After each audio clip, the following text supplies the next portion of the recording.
The 2-minute rule states, when you start a new habit, it should take less than 2 minutes to do. The more you ritualize the beginning of a process, the more likely it becomes that you can slip into the state of deep focus that is required to do great things. Standardize before you optimize. You can't improve a habit that doesn't exist. 14. How to make good habits inevitable and bad habits impossible. In the summer of 1830, Victor Hugo was facing an impossible deadline. 12 months earlier, the French author had promised his publisher a new book. But instead of writing, he spent that year pursuing other projects, entertaining guests, and delaying his work. Frustrated, Hugo's publisher responded by setting a deadline less than 6 months away. The book had to be finished by February 1831. Hugo concocted a strange plan to beat his procrastination. He collected all of his clothes and asked an assistant to lock them away in a large chest. He was left with nothing to wear except a large shawl. Lacking any suitable clothing to go outdoors, he remained in his study and wrote furiously during the fall and winter of 1830. The Hunchback of Notre Dame was published 2 weeks early on January 14, 1831 *. Sometimes success is less about making good habits easy and more about making bad habits hard. This is an inversion of the third law of behavior change: make it difficult. If you find yourself continually struggling to follow through on your plans, then you can take a page from Victor Hugo and make your bad habits more difficult by creating what psychologists call a commitment device.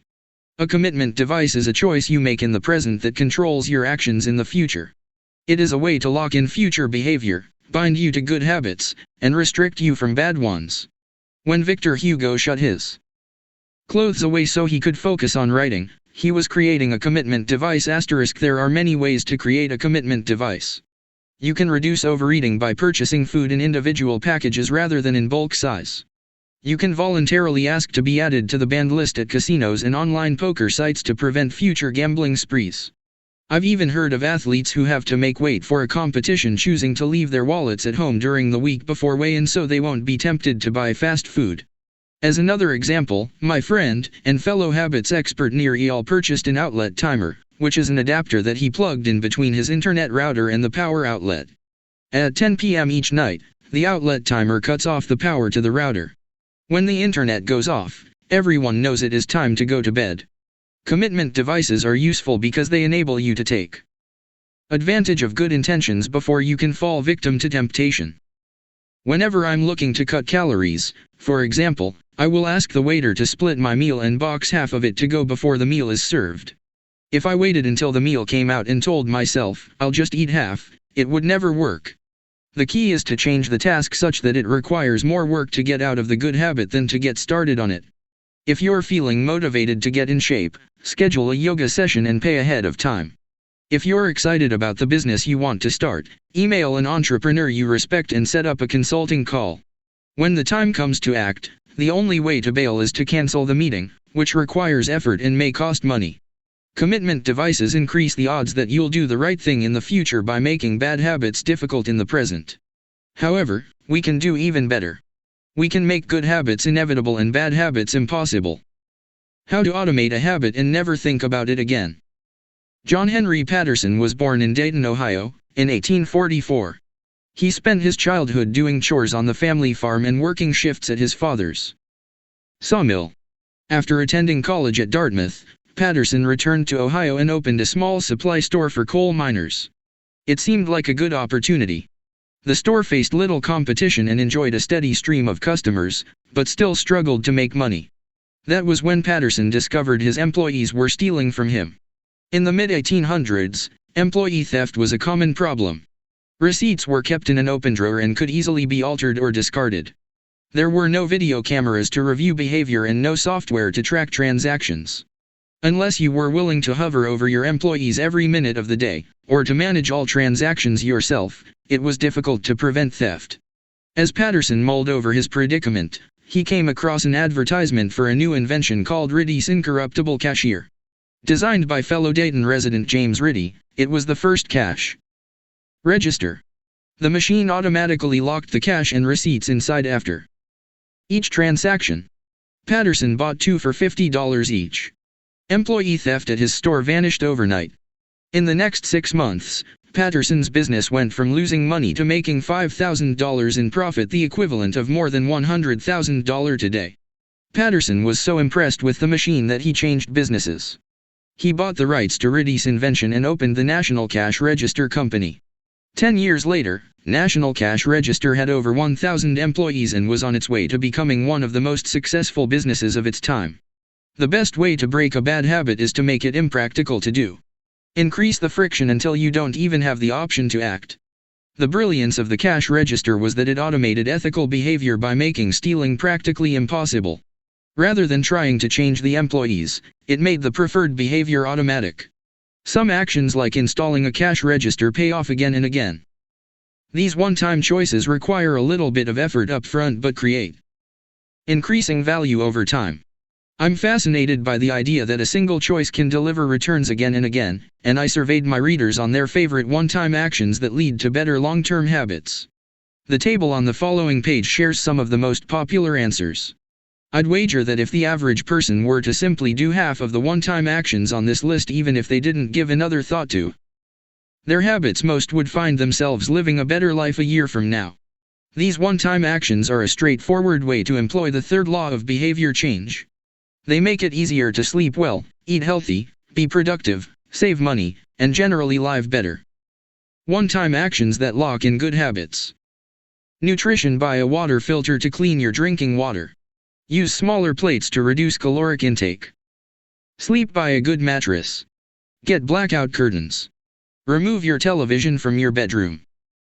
Productivity: unsubscribe from emails. Turn off notifications and mute group chats. Set your phone to silent. Use email filters to clear up your inbox. Delete games and social media apps on your phone. Happiness: get a dog. Move to a friendly, social neighborhood. General health: get vaccinated. Buy good shoes to avoid back pain. Buy a supportive chair or standing desk. Finance: enroll in an automatic savings plan. Set up automatic bill pay. Cut cable service. Ask service providers to lower your bills. Of course, there are many ways to automate good habits and eliminate bad ones. Typically, they involve putting technology to work for you. Technology can transform actions that were once hard, annoying, and complicated into behaviors that are easy, painless, and simple. It is the most reliable and effective way to guarantee the right behavior. This is particularly useful for behaviors that happen too infrequently to become habitual. Things you have to do monthly or yearly, like rebalancing your investment portfolio, are never repeated frequently enough to become a habit, so they benefit in particular from technology remembering to do them for you. Other examples include medicine: prescriptions can be automatically refilled. Personal finance: employees can save for retirement with an automatic wage deduction. Cooking: meal delivery services can do your grocery shopping. Productivity: social media browsing can be cut off with a website blocker. When you automate as much of your life as possible, you can spend your effort on the tasks machines cannot do yet. Each habit that we hand over to the authority of technology frees up time and energy to pour into the next stage of growth. As mathematician and philosopher Alfred North Whitehead wrote, civilization advances by extending the number of operations we can perform without thinking about them. Of course, the power of technology can work against us as well. Binge watching becomes a habit because you have to put more effort in to stop looking at the screen than to continue doing so. Instead of pressing a button to advance to the next episode, Netflix or YouTube will autoplay it for you. All you have to do is keep your eyes open. Technology creates a level of convenience that enables you to act on your smallest whims and desires.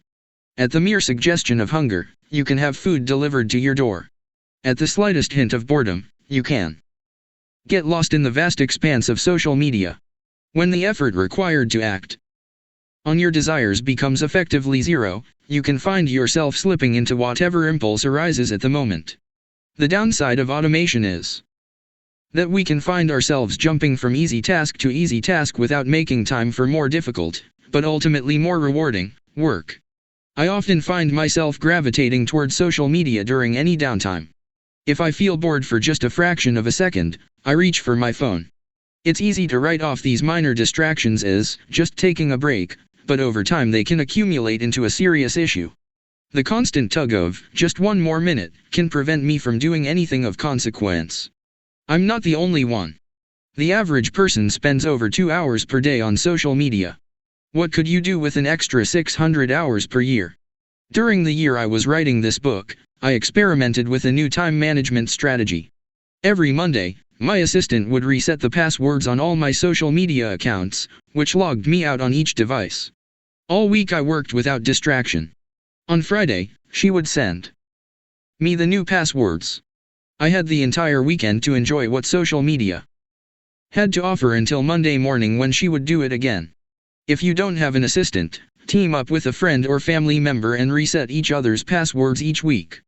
One of the biggest surprises was how quickly I adapted. Within the first week of locking myself out of social media, I realized that I didn't need to check it nearly as often as I had been, and I certainly didn't need it each day. It had simply been so easy that it had become the default. Once my bad habit became impossible, I discovered that I did actually have the motivation to work on more meaningful tasks. After I removed the mental candy from my environment, it became much easier to eat the healthy stuff. When working in your favor, automation can make your good habits inevitable and your bad habits impossible. It is the ultimate way to lock in future behavior rather than relying on willpower in the moment. By utilizing commitment devices, strategic one-time decisions, and technology, you can create an environment of inevitability, a space where good habits are not just an outcome you hope for but an outcome that is virtually guaranteed. Chapter Summary. The inversion of the third law of behavior changes make it difficult. A commitment device is a choice you make in the present that locks in better behavior in the future. The ultimate way to lock in future behavior is to automate your habits. One-time choices like buying a better mattress or enrolling in an automatic savings plan are single actions that automate your future habits and deliver increasing returns over time. Using technology to automate your habits is the most reliable and effective way to guarantee the right behavior. How to create a good habit. The first law, make it obvious. 1.1, fill out the habits scorecard. Write down your current habits to become aware of them. 1.2, use implementation intentions. I will behavior at time and location. 1.3, use habit stacking. After current habit, I will new habit. 1.4, design your environment. Make the cues of good habits obvious and visible. The second law, make it attractive. 2.1, use temptation bundling. Pair an action you want to do with an action you need to do. 2.2, join a culture where your desired behavior is the normal behavior. 2.3, create a motivation ritual. Do something you enjoy immediately before a difficult habit. The third law, make it easy. 3.1, reduce friction. Decrease the number of steps between you and your good habits. 3.2, prime the environment. Prepare your environment to make future actions easier. 3.3, master the decisive moment. Optimize the small choices that deliver outsized impact. 3.4, use the 2-minute rule. Downscale your habits until they can be done in 2 minutes or less. 3.5, automate your habits. Invest in technology and one-time purchases that lock in future behavior. The fourth law, make it satisfying. How to break a bad habit. Inversion of the first law, make it invisible. 1.5, reduce exposure. Remove the cues of your bad habits from your environment. Inversion of the second law, make it unattractive. 2.4, reframe your mindset. Highlight the benefits of avoiding your bad habits. Inversion of the third law, make it difficult. 3.6, increase friction. Increase the number of steps between you and your bad habits. 3.7, use a commitment device. Restrict your future choices to the ones that benefit you. Inversion of the fourth law, make it unsatisfying. You can download a printable version of this habits cheat sheet at atomichabits.com/cheats. The fourth law, make it satisfying. 15. The cardinal rule of behavior change. In the late 1990s, a public health worker named Stephen Luby left his hometown of Omaha, Nebraska, and bought a one-way ticket to Karachi, Pakistan. Karachi was one of the most populous cities in the world. By 1998, over 9 million people called it home. It was the economic center of Pakistan and a transportation hub, with some of the most active airports and seaports in the region. In the commercial parts of town, you could find all of the standard urban amenities and bustling downtown streets. But Karachi was also one of the least livable cities in the world. Over 60% of Karachi's residents lived in squatter settlements and slums. These densely packed neighborhoods were filled with makeshift houses cobbled together from old boards, cinder blocks, and other discarded materials. There was no waste removal system, no electricity grid, no clean water supply. When dry, the streets were a combination of dust and trash. When wet, they became a muddy pit of sewage. Mosquito colonies thrived in pools of stagnant water, and children played among the garbage. The unsanitary conditions lead to widespread illness and disease. Contaminated water sources caused epidemics of diarrhea, vomiting, and abdominal pain. Nearly 1/3 of the children living there were malnourished. With so many people crammed into such a small space, viruses and bacterial infections spread rapidly. It was this public health crisis that had brought Stephen Luby to Pakistan. Luby and his team realized that in an environment with poor sanitation, the simple habit of washing your hands could make a real difference in the health of the residents. But they soon discovered that many people were already aware that hand washing was important. And yet, despite this knowledge, many residents were washing their hands in a haphazard fashion. Some people would just run their hands under the water quickly. Others would only wash one hand. Many would simply forget to wash their hands before preparing food. Everyone said hand washing was important, but few people made a habit out of it. The problem wasn't knowledge. The problem was consistency. That was when Luby and his team partnered with Procter & Gamble to supply the neighborhood with Safeguard soap. Compared to your standard bar of soap, using Safeguard was a more enjoyable experience. In Pakistan, Safeguard was a premium soap, Luby told me. The study participants commonly mentioned how much they liked it. The soap foamed easily, and people were able to lather their hands with suds. It smelled great. Instantly, hand washing became slightly more pleasurable. I see the goal of hand washing promotion not as behavior change but as habit adoption, Luby said. It is a lot easier for people to adopt a product that provides a strong positive sensory signal, for example the mint taste of toothpaste, than it is to adopt a habit that does not provide pleasurable sensory feedback, like flossing one's teeth. The marketing team at Procter & Gamble talked about trying to create a positive hand-washing experience. Within months, the researchers saw a rapid shift in the health of children in the neighborhood. The rate of diarrhea fell by 52%, pneumonia by 48%, and impetigo, a bacterial skin infection, by 35%. The long-term effects were even better. We went back to some of the households in Karachi 6 years after, Luby told me. Over 95% of households who had been given the soap for free and encouraged to wash their hands had a hand-washing station with soap and water available when our study team visited.